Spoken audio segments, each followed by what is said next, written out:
वृद्धि की कार्यनीति, ये हमारा अध्याय चल रहा है और कोशिश करेंगे कि आज ही हमारा अध्याय जो है कंप्लीट हो जाए।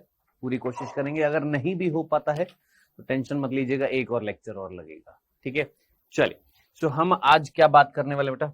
आज हम बात करने वाले हैं उच्च उत्पादन वाली जो फसलों की कुछ किस्में हैं वो देखेंगे, है ना। रोग प्रतिरोधकता के लिए किस तरीके से हम एक पेड़ का निर्माण कर सकते हैं जो कैसा हो, रोगों के खिलाफ प्रतिरोधकता दिखाए, ऐसे पेड़ का हमें क्या करना है, निर्माण करना है। तो ये दो मेजर टॉपिक हैं, इस चैप्टर के आखिरी टॉपिक हैं। ठीक है, आइए सो स्टार्ट करते हैं। सबसे पहला कि हमें जो पादप प्रजनन से कुछ ऐसी किस्मों का निर्माण करना है पादपों की जो रोग प्रतिरोधकता दिखाएं, जिनमें रोगों के खिलाफ लड़ने की क्षमता हो। सिंपल सा मीनिंग है कि भाई साहब आप टॉपिक क्या पढ़ रहे थे इस चैप्टर में? बॉटनी का टॉपिक जो था वो था पादप प्रजनन। आपने पिछले लेक्चर में देखा कि भैया पादप प्रजनन का मीनिंग क्या होता है, पहली चीज क्या होता है पादप प्रजनन, ये समझ में आया। क्यों करते हैं पादप प्रजनन, ये समझ में आया। कैसे किया था पादप प्रजनन, ये समझ में आ गया। डन। अब बात आ रही है, हमने पादप प्रजनन करके कुछ पेड़ों की ऐसी किस्मों का निर्माण किया है जो रोगों के खिलाफ प्रतिरोधकता दिखाती है। सर कौन सी आएंगे? सारे उदाहरण आएंगे। गेहूं की कौन सी है ना, और मक्के की कौन सी है, गन्ने की कौन सी है ना। तो बहुत सारी किस्मों के नाम आपको याद करने हैं। यानी आज की क्लास जो है उसमें डाटा बहुत सारा मिलने वाला है। तो देखिए क्या लिखा हुआ है यहां पर कि मेनली रोग किससे हो रहा है पादपों में? या तो कवक से होता है, या जीवाणु से होता है, विषाणु से होता है। ये रोगजनक होते हैं जो किसको, पेड़ों को प्रभावित करते हैं, संक्रमित करते हैं, जिससे उनकी उत्पादकता क्षमता जो है वो प्रभावित होती है ना। कृषि प्रभावित होती है इन रोगाणुओं से। जी हाँ, बिल्कुल होती है जनाब। कभी कभी तो ये बोलते हैं कि 20 से 30% उत्पादकता कम हो जाती है, या कुछ कुछ जगहों पर 100% ही पूरी की पूरी फसल नष्ट हो जाती है। तो हानि जो है, उत्पादकता की जो हानि है वो 20 से 30% हो सकती है, या कभी कभी तो पूर्ण हानि भी हो जाती है। किससे?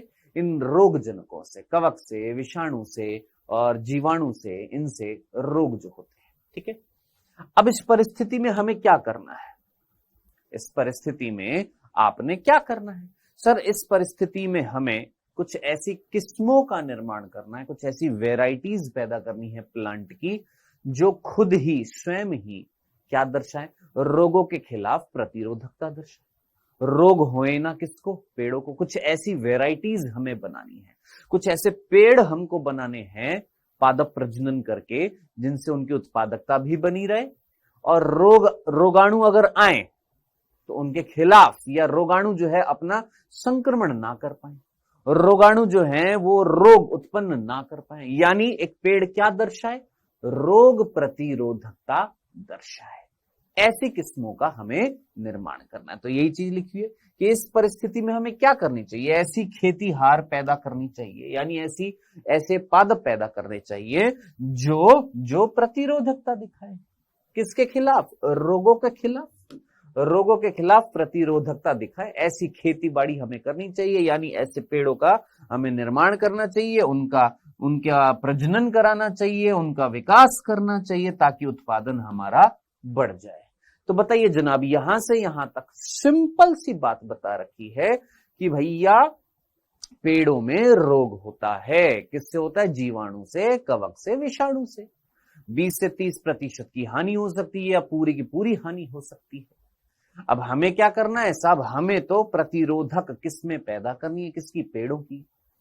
किस्में वो पैदा करने के बाद उसमें जनन कराकर और विकास कराकर ऐसी किस्मों को बड़े स्तर पर उसका व्यापारीकरण करना है, किसानों को देना है। जहां एक किसान गेहूं की फसल उगा रहा था, एक गेहूं की ऐसी फसल जिसमें बार बार रोग लग रहा है ना, बार बार रोग लग रहा है, जीवाणु से रोग लग रहा है बार बार। अभी दिखाऊंगा मैं आपको, है ना। आप क्या चाहते हो कि उस किसान के पास ऐसी किस्में होनी चाहिए? नहीं, आप क्या चाहते हो? ऐसी किस्म जिसमें रोग ना हो, ताकि उसकी उत्पादकता बढ़ जाए। सिंपल सी बात है। आगे लिखा हुआ है, अब ऐसी किस्में अगर आप निर्मित कर लोगे, अगर ऐसी स्वयं नेचुरल याद रखना, प्राकृतिक रूप से ऐसी किस्में आपने तैयार कर दी जो रोगों के खिलाफ प्रतिरोधकता दिखा रही हैं, जैसे कवक के खिलाफ दिखा रही है, या जीवाणु के खिलाफ दिखा रही है, विषाणु के खिलाफ दिखा रही है। तो ऐसी किस्मों के ऊपर जरा सोचिए, क्या आप रसायन, सोचिए ये एक किस्म हमने बनाई है, मान लेते हैं किसकी है, मान लेते हैं ये एक गन्ने की किस्म है, गन्ना, ठीक है, और इसके अंदर जीवाणु से रोग हो रहा था। हमने एक ऐसी किस्म बनाई जिसके अंदर अब जीवाणु से रोग नहीं हो रहा है। कैसे बनाई है? पादप प्रजनन करके, है ना। अब जब नहीं हो रहा तो इसके ऊपर हम स्प्रे करेंगे क्या? किसका? जीवाणुनाशी का, कीटनाशी का, पीड़कनाशी का, कवकनाशी का, है। क्या उन रसायनों पर निर्भरता हमारी कम नहीं हो जाएगी? यही लाइन लिखी हुई है कि अगर आप ऐसी प्रतिरोधी किस्मों का निर्माण कर देते हो तो कवकनाशी, जीवाणुनाशी का प्रयोग भी क्या हो जाएगा? कम हो जाएगा। उन पर डिपेंडेंसी जो है, उन पर आश्रितता जो है, वो भी क्या हो जाएगी? घट जाएगी। और आप अच्छे तरीके से जानते हो ये जो रसायन जो होते हैं, वीडीसाइड, इंसेक्टिसाइड, पेस्टिसाइड्स, है ना, कवकनाशी, जीवाणुनाशी, है ना, ये जितने भी रसायन होते हैं इनका दुष्प्रभाव दूसरे जीवों पर पड़ता है, ये आप जानते हैं। तो हमारी निर्भरता जो है इन पर क्या हो जाएगी? कम हो जाएगी। क्यों? क्योंकि हम ऐसी किस्मों का निर्माण कर देंगे जो स्वयं कवकनाशी की तरह कार्य कर रही है, यानी कवक से रोग उत्पन्न ही नहीं हो रहा, जीवाणु से रोग उत्पन्न नहीं हो रहा, विषाणु से रोग उत्पन्न नहीं हो रहा, हम ऐसी किस्में निर्मित करने वाले हैं। ठीक है सर। अब सीधी सी बात है, क्या करेंगे भैया? रोग उत्पन्न रोकने के लिए, क्षमता तैयार करने के लिए। अब ये जो चीज जो है यहां पर जो लिखी हुई है बहुत इंपॉर्टेंट है कि भाई साहब आप एक ऐसी किस्म तैयार करना चाहते हो जो रोगों के खिलाफ प्रतिरोधकता दिखाए। मैंने कहा हां जी। तो इसमें आपको किसका अध्ययन करना पड़ेगा? याद करिए, पिछले लेक्चर पर जाइए, मतलब याद करिए, हमने पिछले लेक्चर में बात करी थी कि अगर हमें ऐसी किस्म बनानी है तो ऐसी किस्म बनाने के लिए हमें उस जाति की जंगली किस्म को ढूंढना पड़ता है ना, बताया था। फिर उस जंगली वैरायटी जो होती है उसका अध्ययन करना पड़ता है, उसका आनुवांशिक अध्ययन करना पड़ता है, उसके जीन्स के बारे में स्टडी करनी पड़ती है ना। यानी अगर किस्म आपको तैयार करनी है जो रोग के खिलाफ प्रतिरोधकता दिखाए तो बहुत जरूरी है क्या कि आपको आनुवांशिक ढांचा जो है, आनुवांशिक रूप से एक ऐसी किस्म तैयार करनी पड़ेगी जो रोगों के खिलाफ क्या दिखाए? प्रतिरोधकता। तो जरा आराम से तसल्ली से इस लाइन को पढ़ो। देखो क्या लिखा है, पोषी पादपों की प्रतिरोधकता उसकी रोग जनकों को रोग उत्पन्न करने से रोकने की क्षमता है। ठीक है कि हमने एक ऐसे पादप को निर्मित किया जो प्रतिरोधकता दिखा रहा था, जो रोग उत्पन्न कर सकता था, रोगाणु वो रोग उत्पन्न नहीं कर रहा क्योंकि हमने उसको रोक दिया है। ठीक है, इसका निर्धारण ये निर्धारित कौन करेगा? भाई साहब जीन्स ही तो करेंगे। जिनको समझ नहीं आया सोचिए, एक मैं हूं, एक पेड़ हूं, ध्यान से सुनना, एक जंगली मटर हूं और ये एक उद्यान मटर है। मान लो ये एक जंगली मटर है और ये एक उद्यान मटर है। ठीक है, उद्यान मटर के अंदर रोग हो रहे हैं, गार्डन पी जिसको हम बोलते हैं, उसके अंदर रोग हो रहे हैं। जंगली मटर के अंदर जीवाणु जनित रोग नहीं हो पा रहा। क्यों नहीं हो पा रहा? क्योंकि इसके अंदर प्रतिरोधकता है। अब ये प्रतिरोधकता इसने कैसे पैदा करी? विकास के दौरान। जब विकास हो रहा था तो इसमें चेंज आ रहे थे, कुछ परिवर्तन आ रहे थे। अब वो परिवर्तन, वो चेंजेस, वो किस में आए? इसके जीन्स में आए। अब इसके जीन्स में कुछ ऐसे परिवर्तन आए जिससे कुछ ऐसे रसायन बने जंगली मटर के अंदर जो जीवाणु की वृद्धि को रोक रहे हैं। तो जरा सोचिए, ओवरऑल चीज किस पर डिपेंड कर रही है? आनुवांशिकता पर ही तो डिपेंड कर रही है ना। आई होप यहां तक की बात समझ में आई होगी। बोरिंग लगेगा, मेरे को भी पता है, लेकिन फील के साथ अगर आप पढ़ेंगे तो सब समझ में आएगा। पूरी प्रॉपर फीलिंग के साथ पढ़िए कि भाई साहब मैं वापस से बोल रहा हूं, फिर से सुनो। मैंने बोला दोस्त ये एक पेड़ है, ये भी एक पेड़ है, दोनों मटर के पेड़ हैं, एक ए है और एक बी है। ए जो था वो जंगली वैरायटी थी, ये जंगली नहीं है। अब जब जंगल में मिल रही है, जंगली वैरायटी है, तो ऑब्वियस सी बात है हम तो देख रेख कर नहीं रहे, इसको खुद ही अपनी देख रेख करनी पड़ेगी, अपने आप को बचाना पड़ेगा। भाई जिसकी देखरेख हम कर रहे हैं, हम तो उसके ऊपर कवकनाशी भी छिड़क देते हैं, हम उसके ऊपर जीवाणुनाशी छिड़क दिए ताकि जीवाणु अफेक्ट ना करें, कवक अफेक्ट ना करें, वायरस अटैक ना करें, लेकिन इस बेचारे की देखभाल तो कोई नहीं कर रहा। तो इसको अपने अंदर ही परिवर्तन लाना पड़ेगा, अगर नहीं लाएगा तो ये तो खत्म हो जाएगा। नहीं, तो ये परिवर्तन कैसे आएगा सर? जैसे जैसे विकास होगा, ये अपने अंदर कुछ इस तरीके से परिवर्तन लाने की कोशिश करेगा ताकि ये बच सके। किससे? जीवाणु से या विषाणु से या कवक से। अब वो परिवर्तन इसके अंदर कहां पर आएगी? इसकी कोशिकाओं के अंदर केंद्रक में जो जीन है, उन जीन में कुछ ऐसे परिवर्तन आएंगे जिससे वो जीन कुछ ऐसे उत्पाद बनाएंगे जो कवक के खिलाफ कार्य करते हैं। तो ही तो ये कवक के खिलाफ प्रतिरोधकता दिखाएगा। नहीं, सिंपल सी बात, समझ में आ गई? कोई कंफ्यूजन? तो पूरा आप जो यहां पर प्रजनन कराने वाले हो, आप जो ऐसी किस्मों का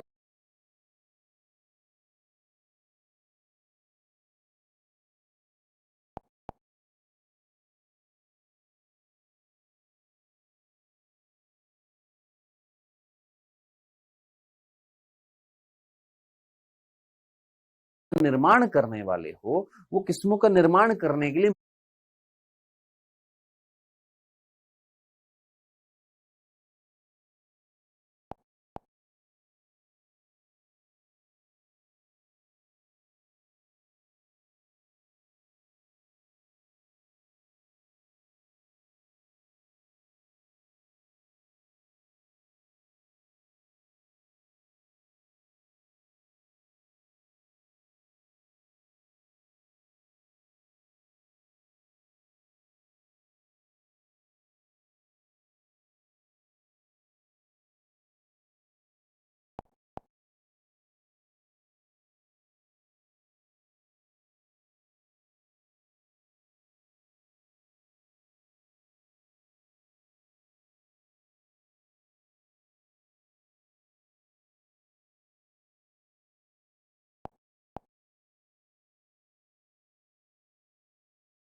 मेन चीज क्या है कि आनुवांशिक ढांचा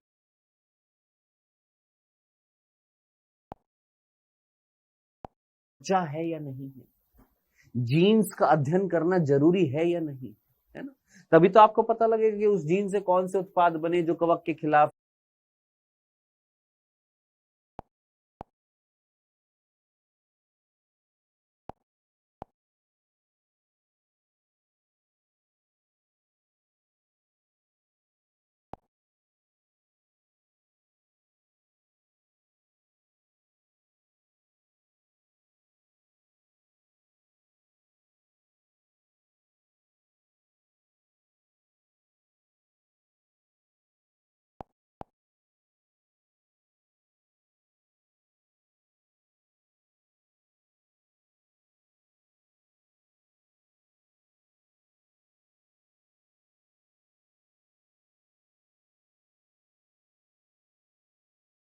या जीवाणु के खिलाफ या विषाणु के खिलाफ कार्य कर रही है, तभी वो प्रतिरोधकता दिखा रहा है। तो आनुवांशिक ढांचे का पता होना बहुत जरूरी है। ये चीज यहां पर लिखी हुई थी। आई होप अब जाकर आपको क्रिस्टल क्लियर हो गया होगा। डन, चलें आगे। आइए आगे बढ़ते हैं। अब कुछ हम रोग देख लेते हैं जो कवक से होते हैं, वायरस से होते हैं, विषाणु से होते हैं और जीवाणु से होते हैं। ठीक है, सबसे पहले बेटा यहां पर कवक जनित रोग बता रखे हैं। 3 रोग आपने याद रखना है। देखिए टोटल यहां पर 6 रोग है, मैं डायग्राम के साथ में लेकर आया हूं।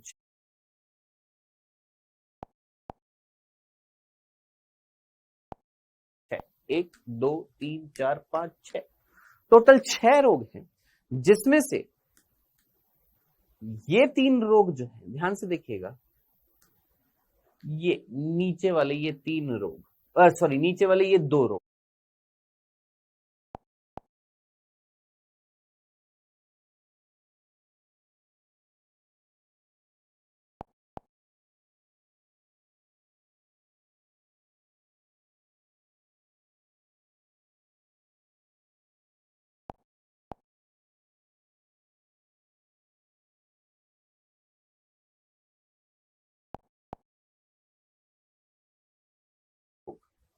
ये है वायरस से जनित, विषाणु जनित। टोबैको मोजेक वायरस याद आ रहा है, तंबाकू मोजेक विषाणु है ना, टर्निप मोजेक वायरस, ये है विषाणु जनित रोग। ये 3 जो है, ये 3 ये है जीवाणु जनित रोग। जीवाणु जनित रोग, विषाणु जनित रोग, सॉरी ये है कवक जनित रोग। ये कौन से हैं? कवक जनित रोग, कवक जनित रोग हैं ये 3। ये 2 हैं विषाणु जनित, और ये अकेला यहां पर हमारी एनसीईआरटी में जो उदाहरण दे रखा है, ये दे रखा है जीवाणु जनित रोग का। ठीक है, तो पहले कवक जनित रोग देख लेते बेटा जी। यहां पर कौन कौन से, मैंने आपको बोला कवक जनित रोग कितने? 3 है। कौन कौन से? गेहूं का भूरा किट, जरा इधर देखिएगा, ब्राउन रस्ट ऑफ व्हीट, यानी जो गेहूं की पत्तियां जो होती हैं वो जब कवकों से संक्रमित हो जाती हैं तो उनकी पत्तियों पर भूरे भूरे स्पॉट, भूरे भूरे इस तरीके से, यहां पर इस तरीके से भूरे भूरे बिंदु बन जाते हैं। इस बीमारी को हम क्या बोलते हैं? गेहूं का भूरा किट रोग, ब्राउन रस्ट ऑफ व्हीट याद रखना। दूसरा, ये आपने देखा है गन्ने का रेड रॉट रोग, ये पहला। दूसरा, गन्ने का रेड रॉट रोग, ये देखिए red rot of sugar cane. आप में से सभी बच्चों ने गन्ना खाया है? हाँ सर, डेफिनेटली गन्ना छीलकर कभी ना कभी जीवन में कभी ना कभी तो खाया है। जिसने नहीं खाया जनाब, गन्ने का मौसम आने वाला है, खाइएगा एक बार। जिन्होंने गन्ना खाया है, कभी ना कभी उनकी लाइफ में एक ऐसा गन्ना जरूर आया होगा जिसको छीलने के बाद वो अंदर से लाल होगा, कुछ ऐसा अंदर से लाल होगा, है ना? आया है। अब जिनके आया है उनको तो फील आ गया, जिनके नहीं आया है वो सोच रहे हैं यार हमने तो खाया ही नहीं ऐसा। खाइएगा गन्ना बेटा छील कर, है ना? आएगा डेफिनेटली, लाल रंग का अंदर से गन्ना दिखाई देगा। ये भी कवक जनित रोग है जिसको हम बोलते हैं गन्ने का रेड रॉट। रॉट का मतलब होता है सड़ना। यहां पर रॉट जो लिखा हुआ है ना, रॉट, ROT, रॉट का मतलब होता है सड़ना, यानी ऐसा रोग जिसमें गन्ने के अंदर लाल लाल रंग के स्पॉट दिख रहे हैं और वो भाग सड़ गया है, उसको हम क्या बोलते हैं? गन्ने का रेड रॉट। ठीक है, तीसरा दे रखा है आलू पछेती अंगमारी, लेट ब्लाइट ऑफ पोटैटो, ऐसा कुछ लिखा हुआ है? यस, देखिए क्या लिखा हुआ है, लेट ब्लाइट ऑफ पोटैटो। मेरे को पता है आपको शायद दिख नहीं रहा होगा, मैं आपको बोल देता हूं, late blight BLIGHT of potato. अब ये क्या है? लेट का मतलब होता है पहले, लेट का मतलब होता है देर से, देरी से, है ना? और ब्लाइट का मतलब होता है भूरे धब्बे, भूरे धब्बे। पछेती का मतलब होता है पछाड़ना या बाद में। ठीक है, आलू में, आलू जब पक जाता है, पकने के बाद में उस आलू के अंदर भूरे भूरे भाग के रूप में आलू जो है सड़ने लग जाता है। क्या सर? बहुत सिंपल भाषा में, भाई साहब ये आलू है, पूर्ण रूप से पक गया था, पकने के बाद में, बाद के लिए हम वर्ड यूज में लेते हैं लेट, यानी पछेती, बाद में। ठीक है, बाद में, लेट ब्लाइट, यानी ब्लाइट का मतलब होता है सड़ जाना, जिसकी वजह से भूरे रंग का आ जाना, वो होता है क्या? ब्लाइट। तो आलू जब पक जाता है, पकने के बाद में अगर कवक से ग्रसित हो जाता है तो वो आलू के अंदर भूरे भूरे रंग के पैचेस, भूरे भूरे रंग के स्पॉट्स, भूरे भूरे रंग के धब्बे आ जाते हैं, उसको हम क्या बोलते हैं? ब्लाइट। और ये कब आते हैं? पकने के बाद में। ऐसा रोग क्या कहलाता है? आलू पछेती अंगमारी। और ये जो रोग है ये कवक जनित। गेहूं के अंदर भूरा किट जो है ये भी कवक जनित है। गन्ने के अंदर रेड रॉट जो है ये भी कवक जनित है। यानी मैंने आपको बोला ये 3 रोग, पहला, दूसरा और ये तीसरा, ये 3 रोग जो है ये कवक जनित है, याद रखिएगा। नेक्स्ट, ये था कवक की बात। अब बात करते हैं बेटा जी किसकी? हमारे दूसरा जो है वो है black rot, black rot of cruciferae. क्या sir? Black rot of cruciferae, crucifer का ब्लैक रॉट। अब ये क्या है? इधर देख, यहां पर आपको क्रूसीफेरी एक ऐसा कुल होता है जिसमें गोबियों को रखा जाता है, गोभी है ना। तो आपको यहां पर फूल गोभी दिखाई दे रही है, फूल गोभी। अगर नहीं दिखाई दे रही है तो ये फूल गोभी, ठीक है। फूल गोभी इस कुल में आती है, कौन सा? क्रूसीफेरी। और इस फूल गोभी में जीवाणुओं से जब संक्रमण होता है तो इनकी पत्तियां जो होती है उस पे काले रंग के धब्बे पड़ने लग जाते हैं। और वो काले रंग के धब्बे जो होते हैं जहां जहां पड़ रहे हैं वो एरिया क्या है? संक्रमित है, वो एरिया सड़ चुका है, ठीक है। तो जरा सोचिए, क्रूसीफर का मतलब तो समझ में आ गया, एक कुल है जिसके अंदर ये गोबियों को रखा जाता है। का ब्लैक रॉट, ब्लैक रॉट का मतलब, रॉट का मतलब मैंने अभी अभी आपको बताया था, रॉट का मतलब होता है सड़ना, ठीक है।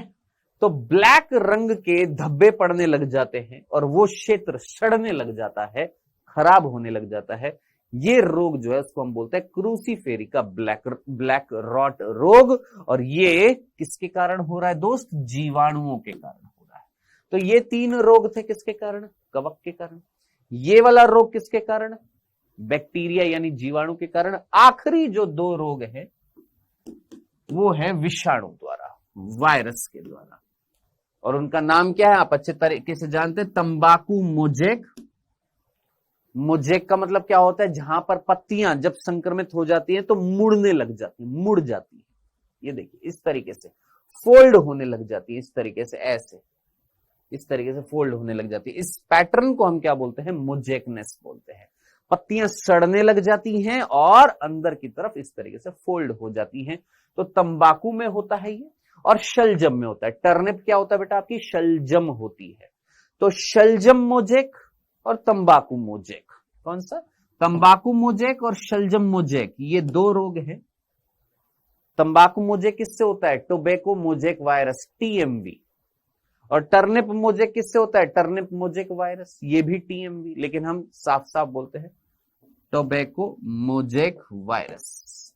शलजम को अंग्रेजी में क्या बोलते हैं? टर्निप, तो TRMV, टर्निप मोजेक वायरस। क्यों? क्योंकि अगर TR नहीं लगाता तो ये क्या बन जाता है? ये भी TMV बन जाता है। और TMV सिर्फ कौन होता है? तंबाकू मोजेक वायरस होता है। TRMV मतलब टर्निप मोजेक वायरस, ठीक है। तो कोई बहुत इंपॉर्टेंट चीज नहीं बताइए, जस्ट मीनिंग समझाया है कि ये वायरस, TMV वायरस जो होता है ये तंबाकू के पेड़ को संक्रमित करता है, जिससे पत्तियां सड़ने लग जाती हैं और उनकी वृद्धि अवरुद्ध हो जाती है, रुक जाती है, और वो गोल गोल घूम जाती है। उसको रोग को हम क्या बोलते हैं? तंबाकू मोजेक। ऐसे टर्निप मोजेक वायरस यानी शलजम मोजेक वायरस जो होता है वो शलजम के पेड़ को संक्रमित करता है। तो ये 2 हैं विषाणु जनित रोग। एक था जीवाणु जनित रोग, किसमें? क्रूसीफेरी में, ब्लैक रॉट, याद रखना। और 3 थे आपके कवक जनित रोग, गेहूं का भूरा किट रोग, उसके अलावा गन्ने का रेड रॉट रोग, और उसके अलावा आलू पछेती अंगमारी। ये हमने कुछ रोग देखे, कुछ ऐसे रोग जो रोगाणु से हो रहे थे। और वो रोगाणु कवक भी हो सकता है, विषाणु भी हो सकता है, और जीवाणु भी हो सकता है। अब बात करते हैं कि भाई साहब अब हम चाहते क्या है? सर अब हम चाहते हैं कि हम कुछ ऐसी किस्मों का निर्माण करें जो रोगों के खिलाफ क्या दिखाए? प्रतिरोधकता। तो ये कैसे तैयार करेंगे सर? आप तो सीधा बोलेंगे सर सीधा एक तरीका है, एक काम करो, सीधा तरीका, एक काम करो, एक जैसे एक काम करो सर, तंबाकू की एक जंगली किस्म को ढूंढो। मैंने कहा ऐसी जंगली किस्म को ढूंढो जिसमें तंबाकू मोजेक वायरस जो है वो रोग ना करे, और ढूंढ कर उस जंगली किस्म की वृद्धि कराओ, या उस जंगली किस्म का किसी दूसरे तंबाकू के पेड़ के साथ जनन कराओ, पादप प्रजनन कराओ, उत्तम क्वालिटी की किस्म पैदा हो जाए। मैंने कहा हाँ यार, बात तो सही है। ऐसे सेम शलजम के लिए करो, ऐसे सेम क्रूसीफेरिकुल के लिए करो, ऐसे सेम गेहूं के लिए करो।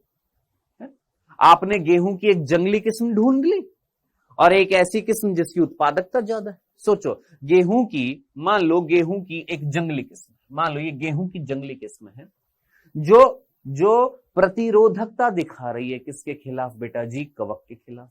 मान लो ये गेहूं है, ठीक है, और ये गेहूं की एक जंगली किस्म है, ओके जनाब, जो प्रतिरोधकता दिखा रही है। क्या दिखा रही है? प्रतिरोधकता दिखा रही है। किसके खिलाफ सर? कवक के खिलाफ, ठीक है, जिससे गेहूं का कीट रोग नहीं हो रहा। इसमें गेहूं का कीट रोग नहीं हो रहा। मैंने कहा बहुत ही बढ़िया, हमने ढूंढ ली गेहूं की एक किस्म ऐसी जंगली किस्म, और हमारे पास गेहूं की एक ऐसी किस्म है जिसमें रोग तो हो रहा है लेकिन इसकी उत्पादकता जो है वो इस जंगली किस्म से ज्यादा है। यानी इसमें खराब लक्षण के साथ साथ एक अच्छा लक्षण है। इसमें एक अच्छा लक्षण था कि रोग के खिलाफ प्रतिरोधकता थी, लेकिन इसमें एक खराब लक्षण यह था कि इसकी उत्पादकता कम थी। क्या करें? तो भाई साहब हमने इन दोनों से क्रॉस करा दिया, पादप प्रजनन करा दिया, और ये सोचकर कराया कि इनके प्रजनन से जो अगली पीढ़ी आएगी उसके अंदर इन दोनों के गुण आएंगे। क्या इसका क्या गुण आ जाएगा? रोग के खिलाफ प्रतिरोधकता दिखाएगी अगली पीढ़ी। ये जो मान लो अगली पीढ़ी आई है ये रोग के खिलाफ प्रतिरोधकता दिखा रही है। मैंने कहा बहुत ही बढ़िया, और इसके अंदर उत्पादकता भी बहुत जबरदस्त है। मैंने कहा बहुत ही बढ़िया, यही तो है पादप प्रजनन। अब ये वाली टेक्निक जो होती है पादप प्रजनन की, इस टेक्निक को हम बोलते हैं पारंपरिक प्रजनन तकनीक। क्या बोलते हैं? ये तरीका जो होता है पादप प्रजनन का, ये क्या कहलाता है? पारंपरिक प्रजनन तकनीक, जिसमें हम एक जंगली वैरायटी को ढूंढते हैं जो रोगों के खिलाफ प्रतिरोधकता दिखा रही है, फिर उसको हम क्या करते हैं, एक उच्च किस्म के साथ क्या करते हैं जिसमें उत्पादकता ज्यादा, उसके साथ प्रजनन कराते हैं ताकि अगली पीढ़ी जो आए उसके अंदर रोगों के खिलाफ लड़ने की क्षमता हो। मैंने कहा बहुत ही बढ़िया, ये टेक्निक जो होती है वो क्या कहलाती है? पारंपरिक प्रजनन तकनीक। मैंने कहा ठीक है, लेकिन ये इतनी कारगर सिद्ध नहीं है। क्यों सर? ये तो बहुत बढ़िया है, आप जंगली किस्म को ढूंढ रहे हो, और जंगली किस्म को ढूंढने से आपको तो उससे, वो जंगली किस्म को आपने ढूंढा है ना, और उससे आपको क्या मिल गई है? रोग प्रतिरोधक किस्म मिल गई है। मैंने कहा हाँ बात तो सही है, लेकिन दोस्त सोचो, क्या हर पेड़ की जंगली किस्म होती है? पहली चीज। और अगर हर पेड़ की अगर जंगली किस्म है तो क्या हर जंगली किस्म में रोग प्रतिरोधकता क्षमता मिलेगी? तो बहुत टफ है, बहुत कॉम्प्लेक्स है, बहुत जटिल है ऐसी किस्मों को ढूंढना। जरूरी नहीं है हर पेड़ की जंगली किस्म मिले। जरूरी है क्या कि आप ढूंढने गए हैं आलू की जंगली किस्म जिसके अंदर जो है पछेती अंगमारी रोग जो है उसके खिलाफ प्रतिरोधकता मिले? जरूरी है क्या? नहीं ना। जरूरी थोड़ा ना हर पादप की जंगली किस्म मिले जिसके अंदर रोग प्रतिरोधकता, और जरूरी नहीं है हर पादप की जंगली किस्म मिले ही सही। हाँ मिलती है, लेकिन ये जरूरी नहीं है कि हर प्लांट की वाइल्ड वैरायटी मिले, जंगली किस्म मिले। तो भाई साहब ये टेक्निक है तो अच्छी, लेकिन इसका एक नेगेटिव पॉइंट ये था, इसकी एक नेगेटिविटी ये थी कि जरूरी नहीं है हर पेड़ की जंगली किस्म मिले। तो फिर क्या करें सर? फिर क्या करें? दूसरा तरीका है क्या? उत्परिवर्तन। अब ये क्या है? मैंने कहा अभी पढ़ेंगे, पहले इस तकनीक को खत्म कर दे जो नॉर्मल सी है, जो हमने पिछले लेक्चर में भी देखी थी कि भैया नॉर्मल सी पारंपरिक रूप से हम क्या करेंगे? प्रजनन करेंगे। पारंपरिक रूप से क्या कि भाई साहब जंगली किस्म ढूंढेंगे, क्रॉसिंग कराएंगे, अगली पीढ़ी लाएंगे जो रोग प्रतिरोधकता दर्शाए। दैट इज पारंपरिक प्रजनन तकनीक। अब इसमें क्या होता है वो अभी हम पढ़ेंगे, पहले एक बार इसको खत्म कर लेते हैं। आइए, तो भैया पारंपरिक प्रजनन तकनीक कन्वेंशनल ब्रीडिंग बोला जाता है इसको, अंग्रेजी में क्या बोला जाता है? Conventional breeding. लिख दूं यहां पर? चलो यहां पर लिख देता हूं।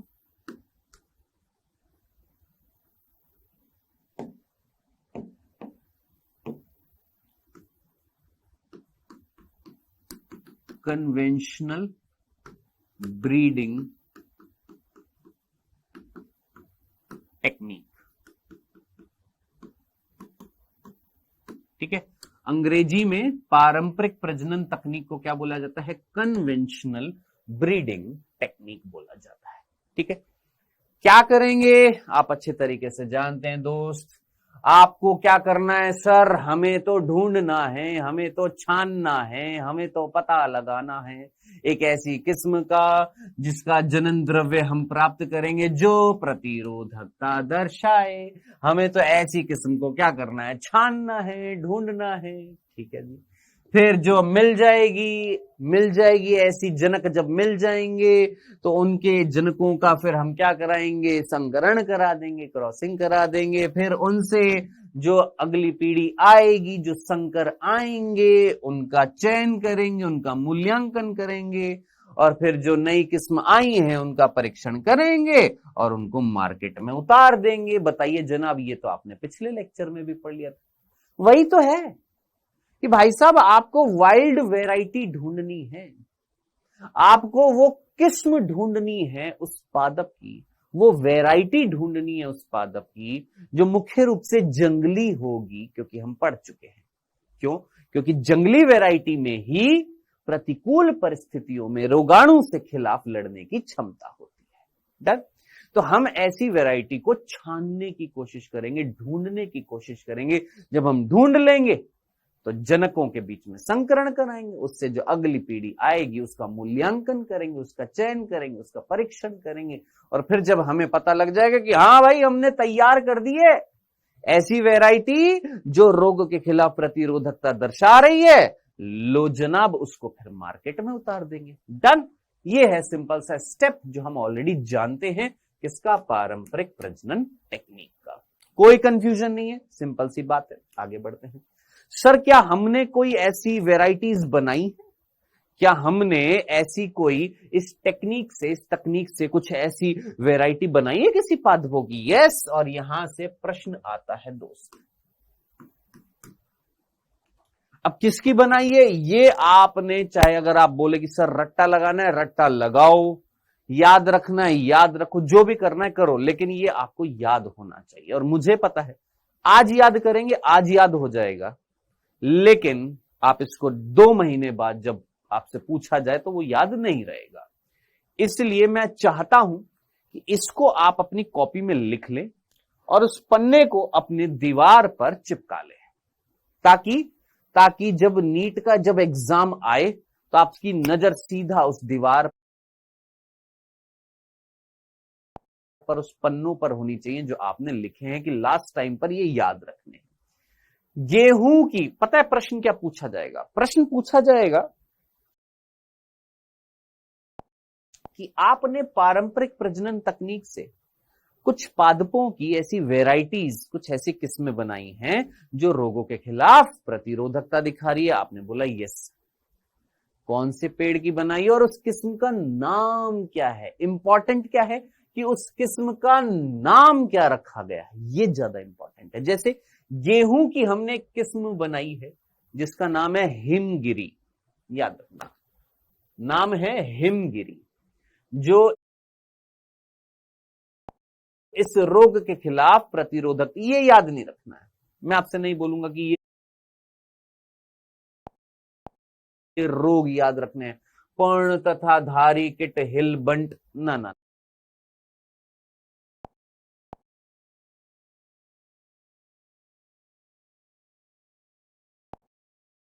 ये बहुत ज्यादा हो जाएगा। याद रख सकते हो दोस्त तो मैं पूरा बोलूंगा कि पूरा याद रखो, है ना, लेकिन मुझे पता है कि ये याद नहीं होंगे।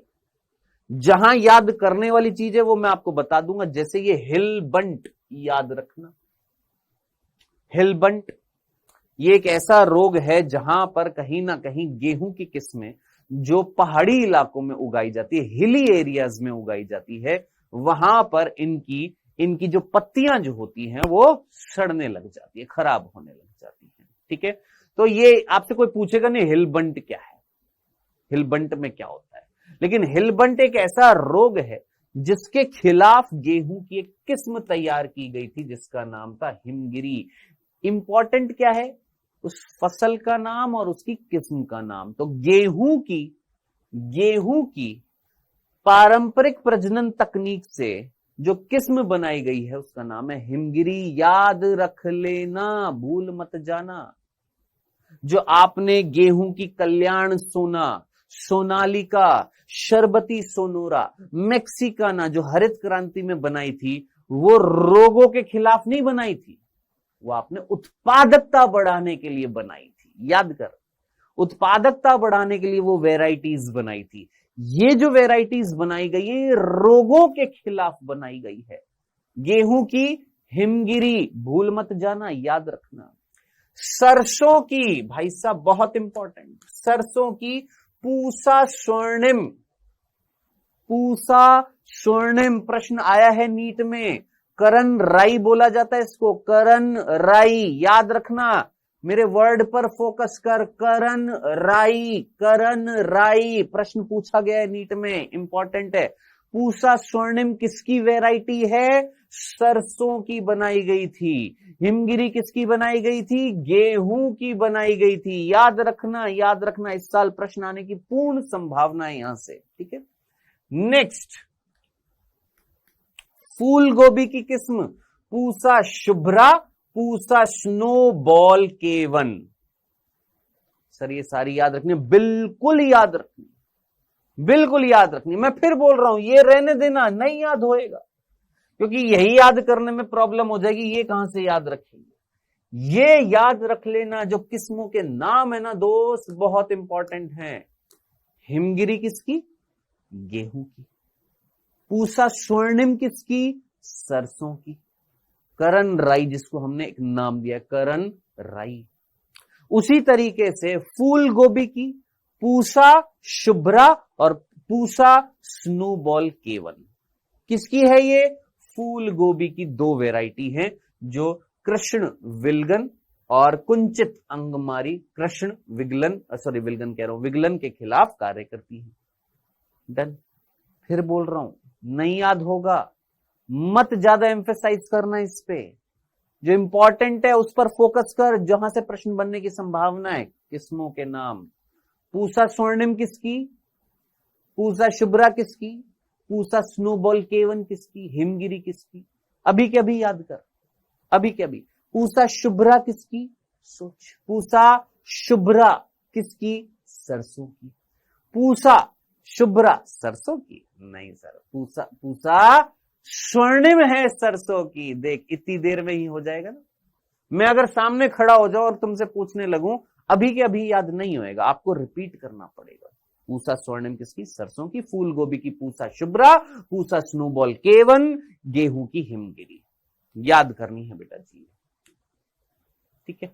फिर लोबिया। अब सर ये लोबिया क्या होता है, आप सभी ने राजमा खाया है, राजमा, हाँ सर खाया है। राजमा का एक छोटा रूप होता है, जो जैसे राजमा तो आपके भूरे रंग के होते हैं, ये थोड़ा सा इस ऑफ वाइट कलर का होता है, थोड़ा सा मतलब इस तरीके का। गेहूं सफेद रंग का होता है, इस तरीके से बीन ही होता है, फली टाइप में ही होता है ये भी। मतलब होता किसके जैसा है, बिल्कुल आपके किसके जैसा होता है बेटा जी, ये राजमा के जैसा होता है। राजमा के थोड़ा सा व्हाइटिश होता है और इस पे ब्लैक स्पॉट होता है, इस तरीके।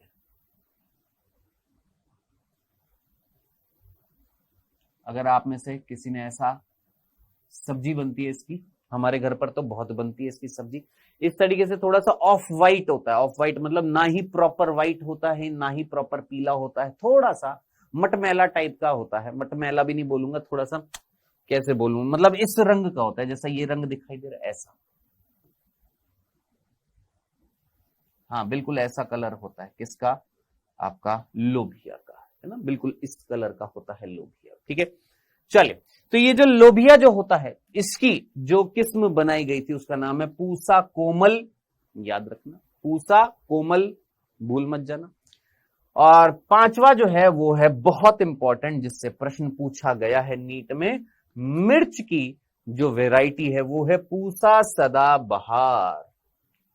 और यहां पर ये रोग जरूर याद रखना है। देखिए अभी तक मैंने रोग की बात नहीं करी थी, लेकिन यहां से रोग जरूर याद रखना। चिली मोजेक वायरस याद रखना, तंबाकू मोजेक वायरस, पर्णकुंचन, ठीक है। ये 3 ऐसे रोग थे जो मिर्च में हो रहे थे। कौन सा? तंबाकू मोजेक। सर तंबाकू मोजेक वायरस मिर्च में भी कार्य करता है? यस। कई बच्चे सोचते हैं सर तंबाकू मोजेक वायरस वो वायरस है जो सिर्फ तंबाकू पर कार्य करता है। नहीं, तंबाकू के साथ साथ ये मिर्च पर भी कार्य करता है। तो फिर इसको मिर्च मोजेक वायरस क्यों नहीं बोला? क्योंकि मैक्सिमम ये वायरस जो होता है, ज्यादातर ये वायरस तंबाकू के पेड़ को ग्रसित करता है। कई बच्चों को ये फील नहीं आता है, समझ नहीं आता। देख मैं एक वायरस हूं जिसका नाम है तंबाकू मोजेक वायरस। क्यों? क्योंकि मैं ज्यादातर तंबाकू के पेड़ को संक्रामित करता हूं। लेकिन मेरी कुछ ऐसी प्रकार थे, मेरे ही तंबाकू मोजेक वायरस के कुछ ऐसे भाग थे, प्रकार थे, जो मिर्च को भी संक्रामित करते हैं। अब डन है। तो मिर्च में तंबाकू मोजेक वायरस से पर्ण कुंचन हो रहा है, कुंचित हो रही है पर्ण। चिली मोजेक वायरस, सिंपल सा बात है, चिली मतलब मिर्च, चिली मोजेक वायरस जो होती है मिर्च को ग्रसित करती है। यहां से प्रश्न आया है, तो ये रोग याद रखना, आराम से याद हो जाएंगे। और इसके खिलाफ जो वैरायटी बनाई गई थी उसका नाम याद रखना, पूसा सदाबहार, ठीक है। तो अब मैं हो रहा हूं सामने खड़ा और आप मुझे बताएंगे यहां पर। खैर आप तो कैसे बताएंगे, मैं ही पूछता हूं, देखते हैं। जल्दी से मुझे बताओ, फूल गोभी की किस्म जो रोग प्रतिरोधी किस्म बनाई गई थी उसका नाम क्या था? फूल गोभी की। दिमाग लगाओ, मैं देख नहीं पा रहा हूं आपके कमेंट्स, लेकिन दिल से दिल का नाता है भाई, समझ जाऊंगा कितने बच्चों ने सीरियस होकर सुना। पूसा शुभ्रा, पूसा स्नोबॉल केवन, ये किसकी थी? फूल गोभी की, ठीक है। नेक्स्ट, आप में से आपके बैच में कोई लड़की है जिसका नाम कोमल है? अगर है तो वो कभी नहीं भूलेगी क्या? वो लोभिया जरूर खाएगी। कोमल जो है वो जरूर लोभिया खाएगी। अब देख, अब तुम याद रख लोगे। कोमल तो कभी नहीं भूलेगी और तुम भी कभी नहीं भूलोगे कि लोभिया की जो किस्म बनाई गई थी वो कौन सी बनाई गई थी? पूसा कोमल। किसकी? लोभिया की, ठीक है। और मिर्च एक ऐसी चीज है जो हर रोटी के साथ सदाबहार रहती है। मिर्च का अचार या सिंपल हरी मिर्च, मैक्सिमम लोग मिर्च खाते हैं, सदाबहार है मिर्च रोटी के साथ में। तो मिर्च की कौन सी किस्म? पूसा सदाबहार, ठीक है। समझ में आ गया? कोई दिक्कत तो नहीं थी। गेहूं जो है वो हिमालय पर्वत पर उगाई जाती है। याद करने के लिए बता रहा हूं, गेहूं जो है हिमालय पर्वत पर उगाई जा रही है। तो गेहूं की जो किस्म बनाई गई थी, हिमालय से हिमगिरी,